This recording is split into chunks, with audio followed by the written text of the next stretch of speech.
ça ne comporte pas d'évaluation sur les flux liés au crime organisé, qui sont certainement importants et qui constituent des avoirs extérieurs, mais je ne suis pas sûr qu'il faille dire que ce sont des avoirs extérieurs africains. Je ne suis pas sûr qu'on sache les mobiliser pour le développement de l'Afrique, puisque précisément ça a été des flux de sortie. Alors, vous avez des évaluations qui peuvent être faites par le Fonds monétaire international, qui a eu une longue habitude, notamment avec l'Amérique latine, d'essayer d'évaluer ces flux de sortie. Mais il est certain qu'il y a probablement plus d'une centaine de milliards d'actifs extérieurs liés à toutes les formes de corruption et de crime organisé, détenus par des Africains en dehors d'Afrique. C'est une question qui est une question très, très importante. Il n'y a pas beaucoup de coopération internationale. Il y en a un tout petit peu plus qu'auparavant quand même. C'est vrai que les pays non coopératifs en matière de déclaration sont des pays qui sont en train de régresser un peu ou de devenir plus coopératifs. Mais je crains que l'Afrique, en dehors de vos efforts, et vous avez des alter-ego dans beaucoup de pays africains maintenant, je crains un peu que l'Afrique ne soit pas la plus organisée. Je veux dire que le Trésor des États-Unis récupère plus en Suisse, où l'administration fiscale allemande est en train de récupérer beaucoup plus au Liechtenstein par des pressions extrêmement organisées, que le Trésor du Nigeria est en train de récupérer à l'extérieur. Donc le problème que vous évoquez progresse, mais je ne suis pas sûr que l'Afrique veuille complètement s'organiser pour l'éradiquer complètement. Que l'Afrique, hein, pas que l'Afrique, parce que cette semaine même, il y a eu une tentative de procès par Transparency International pour certains chefs d'État africains ou anciens chefs d'État, et ils ont été déboutés. Et tout le monde était soulagé que le procès n'ait pas abouti. Hein. Je vous en prie. L'Afrique. Alors, vous, avec la chemise rouge-bleu, et ensuite, monsieur Dahl. Merci.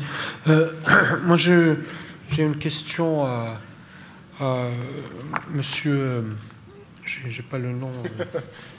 au milieu, le ministre italien, l'ancien ministre italien. Merci. Je vous remercie beaucoup pour votre intervention et principalement le fait que vous ayez cherché à montrer que la solution se trouve entre l'intérêt privé et l'intérêt de l'État. Et moi, je voulais vous poser la question, est-ce qu'elle est dans le transnational ? Sachant que la question principale qui se pose, et c'est M. Zinsou qui nous donne la piste aujourd'hui, il dit, si au fond, qu'est-ce qu'il dit? Il dit, si on pouvait avoir autant de célérité et autant d'efficacité pour répondre aux problèmes qui nous attendent de l'économie réelle qu'on l'a fait au niveau de l'économie financière, de la sphère financière, c'est que là, il y a le capitalisme peut se régénérer. Mais au fond, pourquoi je pose la question du transnational? Parce qu'on a aujourd'hui, pour des zones comme les nôtres, qui sont l'Afrique et d'autres, nous avons des problématiques d'investissement, des problématiques de redistribution. Alors, quelle est la question? Donc, la question qui se pose à nous aujourd'hui, est-ce qu'on peut réellement, cet acteur dont vous parlez, peut se positionner au niveau transnational, peut se positionner dans des zones régionales pour trouver des solutions, ou bien vous pensez à d'autres types d'acteurs? Les deux questions que j'ai posées sont séparées à mon sens. Il y a une question, quel est le périmètre des gouvernements local, national, continental, mondial, correspondant au périmètre de l'économie? Il y a tous ces échelons. Et l'autre est la question de voir si ce qui est public doit être, à mon sens, indépendant de la politique au sens strict du mot. La fonction de la politique consiste à identifier le bien public.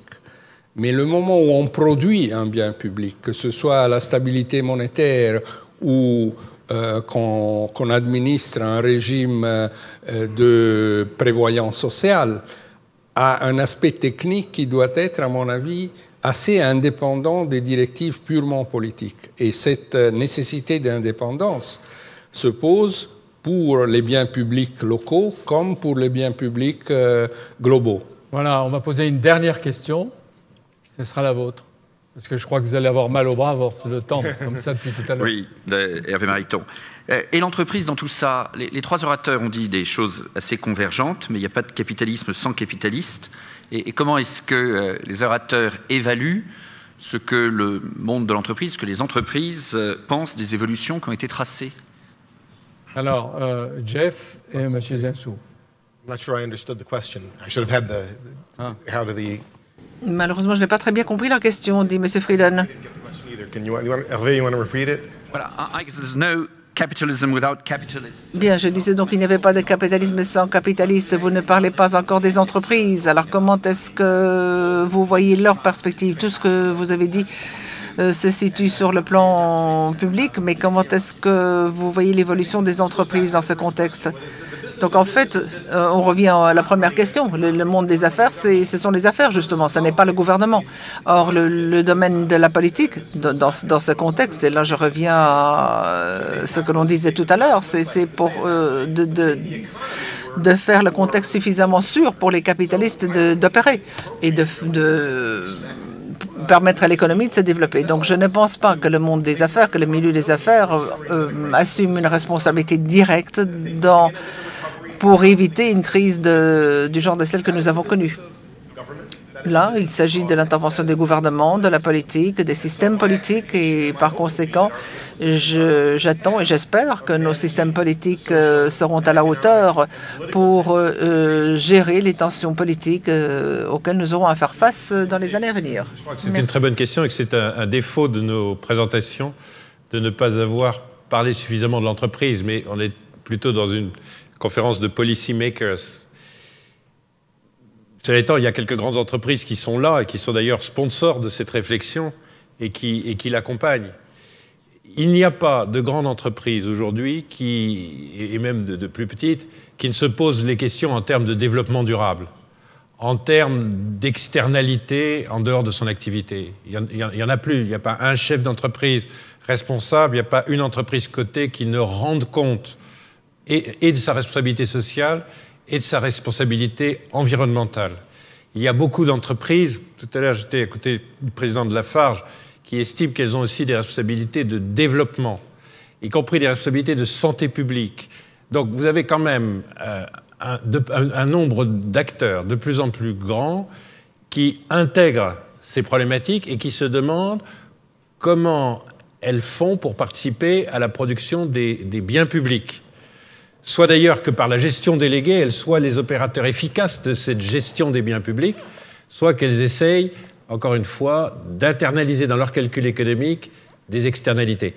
Donc, la problématique que vous dites, elle existe. Mais ce que disait le professeur Frieden tout à l'heure, l'autorégulation, ça ne suffit pas et ce n'est pas le rôle des entreprises de se substituer au gouvernement. Merci de ce dernier mot. Je vois qu'il y a beaucoup de questions qui auraient pu être posées.